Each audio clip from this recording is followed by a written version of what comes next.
Nous sommes actuellement à plus de 50 mètres sous la surface terrestre, découvrant une partie des quelques 150 km de galeries de la mine de Rocha Montana. C'est en Roumanie, au cœur des montagnes transylvaines, que se trouve ce lieu si particulier, chargé d'histoire. L'activité minière a cessé en 1996. Plus de mineurs désormais, mais des touristes. Ils sont accompagnés d'un guide.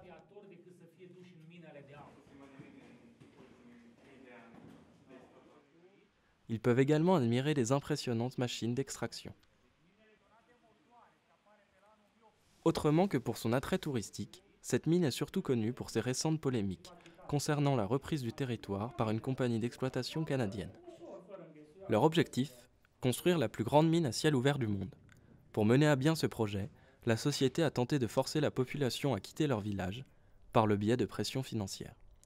La réouverture de la mine aurait également engendré une destruction du patrimoine historique et un véritable désastre écologique.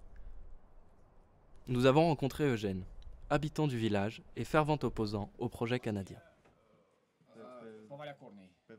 Cette vallée que l'on voit ici aurait dû abriter la carrière à ciel ouvert. Dans la vallée juste derrière, nous aurions dû avoir un immense lac dans lequel seraient déversés tous les résidus industriels.